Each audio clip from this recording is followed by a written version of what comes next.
Hello and welcome back to our final section. We thought we'd just finish up here by talking about the other villains that we got to see that maybe weren't quite so prominent as the Riddler, but we still got a quick glimpse of them, which kind of hints to the rest of the Batman movies we're going to see with Robert Pattinson in them.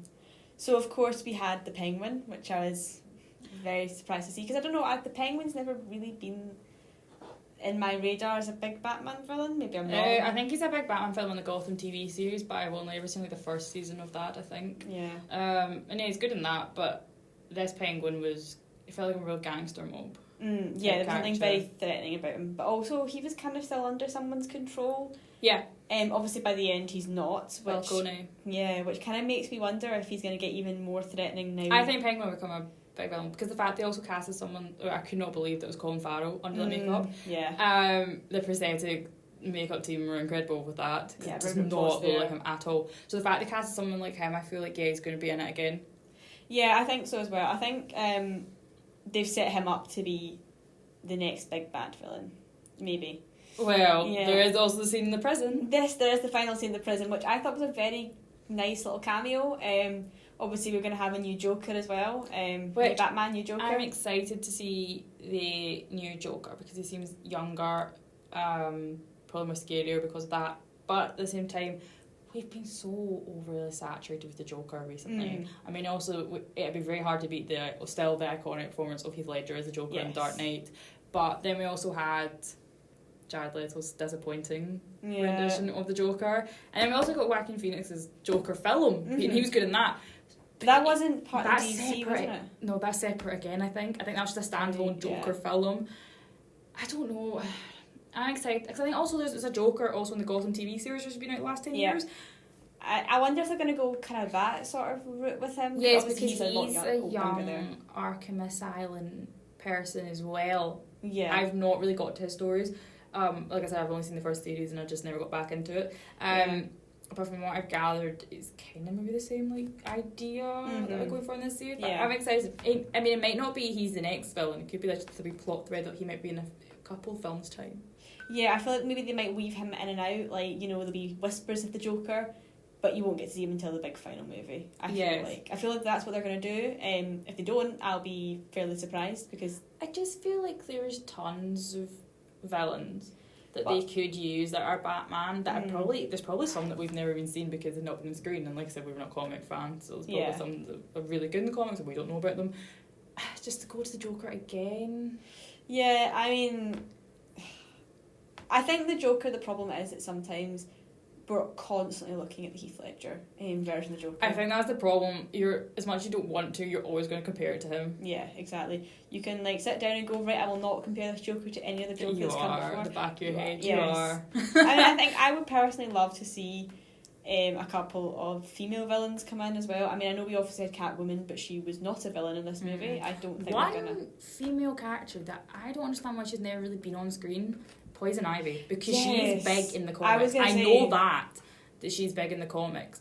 Why has she never been on screen? I really want to see Poison Ivy. Also, if they were really wanting to, weave in a climate change, eco-friendly message, then she's the perfect character to carry that. Yes. Yeah, and I also kind of love the idea that Poison Ivy doesn't think that she's doing bad. She's justifying it by I'm saving the planet. Exactly. So I'd love to see her, and I'd love to see Scarecrow back. Yeah. He's freaky. Because he's in the first one. Well, I think the thing is, it'd be great to have Scarecrow, especially compared to, obviously you've had the weedy Riddler, and then you've got the big, beefy Scarecrow. I do not know why I did that voice there. But, I don't think Scarecrow was big and beefy. Was he not big beefy? I think he was. Was he not in the Batman Begins, as in, the first Dark Knight trilogy? Was he not played by Caley Murphy, or am I being completely confused there? I'm completely getting him messed up with something. I don't know who it was, but it was by Caley Murphy. Is it not Bane you're thinking of? I think it's Bane. Yes, that's what I'm thinking of. Okay, I don't know how I got them two mixed up, but I did. I was okay, fair enough, yeah. So yeah, I think there was a lot of good stuff there, especially just side characters wise as well, and it means there's a lot more promise for the future. We also got to see a little shot of Glasgow. The Necropolis. It was so cool. Yeah, especially that, because there's probably been other shots in it that were Glasgow that are CGI'd, because they were filming for a while, but the one that stood was the last bit to motorbikes in the Necropolis, because you saw the back end of the Royal Infirmary. Yeah. You also saw the bridge in the Acropolis. And it was just so cool. And the funny thing was, I remember the director saying in an interview, Glasgow's like the perfect setting for Gotham. And I was like, oh, that's a bit of an insult to us, because obviously Gotham's always this like dark and dirty like city. Corrupt Always has city, been. yeah. And then we walked out of the cinema at 6 o'clock on a Saturday evening. It went to Four Corners for dinner, and we saw the locals and went, no, this is Gotham, this place, isn't it? Yeah, this is Gotham. It is Gotham. Yeah, I mean, you do get that vibe sometimes when you're walking around the streets very late at night. But yeah, I think it's a good movie. I'm going to say that. What would you rate it? 10 out of 10 for enjoyment level, yeah. And a quick shout out to the car chase scene between Batman and Penguin. It's one of my favourite car chase scenes. Especially when like Penguin thinks like he's won, because like the cars are like all burning, and then the Batmobile which is so cool, the new Batmobile, just comes out of like nowhere. I was like, yes!